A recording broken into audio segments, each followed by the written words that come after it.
नंदिनी और मुकेश के परिवार के चर्चे पूरे मोहल्ले में होती थी। ये सच था कि इस परिवार में कभी किसी के बीच किसी बात पर झगड़े नहीं होते थे। बहुत प्यार से रहते थे वे। कुछ लोग खुश होकर तारीफ करते तो कुछ लोग ईर्ष्या से। दूसरी तरफ सरिता और रतनलाल झगड़ालू परिवार के नाम से प्रसिद्ध थे। ये दोनों परिवार एक दूसरे के पड़ोसी थे। जब भी सरिता अपने पति से झगड़ती तो वो उससे कहता, अपनी पड़ोसन नंदिनी से सीखो कुछ, कभी देखा है उसे अपने पति से झगड़ते हुए। सरला पलट कर जवाब देते हुए कहती, अरे वो अपनी पत्नी के हर काम में हाथ बटाता है, जब कभी शिकायत का मौका ही नहीं देता तो क्यों झगड़े वो। तुमने कभी मदद की है मेरी? रतनलाल भी चुप रहने वाला थोड़ी था। उसने भी कहा, हाँ हाँ, जैसे तुम बहुत मदद करती हो मेरी। पिछली बार तुमसे चाय लाने को कहा, लेकिन तुमने मेरे कीमती कपड़े पर गिराकर सब खराब कर दिए। अच्छा जी, मैं चाय लेकर आ रही थी, लेकिन तुम्हारे लाडले बेटे ने नीचे कंचे फैला रखे थे, जिससे मैं फिसल गई और चाय तुम पर गिर गया। लेकिन तुमने बताया ही नहीं कि कंचे बिखरे हैं, इसमें तुम्हारी गलती थी। इस तरह दोनों फिर झगड़ने लग जाते। नंदिनी और मुकेश के परिवार की तारीफ सुन सुनकर सरला उनसे ईर्ष्या करने लगी थी।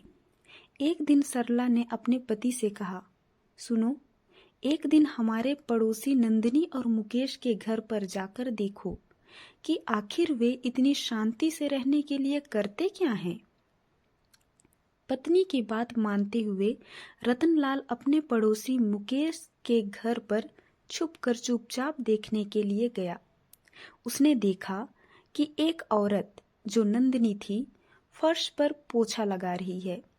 तभी अचानक रसोई घर में से कुछ आवाज आने की वजह से वो रसोई घर में चली गई। तभी नंदिनी का पति मुकेश नहाकर तौलिए से सिर पोंछते हुए दूसरे कमरे की ओर जाने लगा। मुकेश का ध्यान नहीं रहने के कारण फर्श पर रखी बाल्टी से टकरा गया और बाल्टी का सारा पानी फर्श पर फैल गया।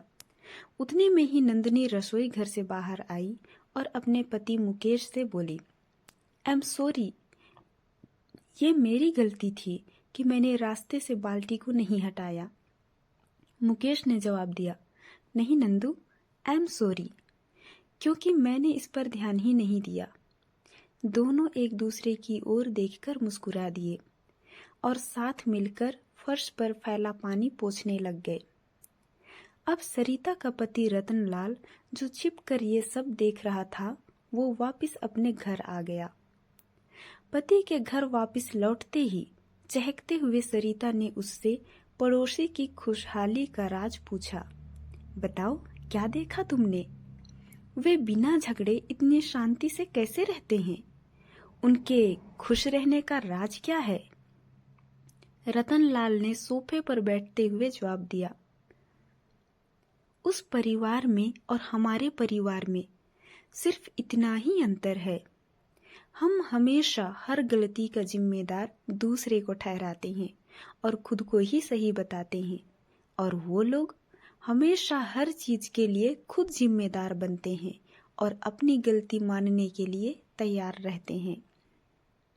दोस्तों, यही है एक सुखी परिवार में खुश रहने का राज। हम जब अपना अहंकार त्याग देते हैं और सामने वाले के सामने अपनी गलती मान लेते हैं, तभी हम एक अनावश्यक झगड़े को टालने में सफल होते हैं। अनावश्यक बातों को लेकर झगड़ा करने से नुकसान चाहे किसी का भी हो, किंतु फायदा किसी का नहीं होता। कहानी कैसी लगी कमेंट में जरूर बताएं। हंसते रहें, हंसाते रहें, जीवन में खुश रहें। मिलते हैं अगली कहानी के साथ। धन्यवाद।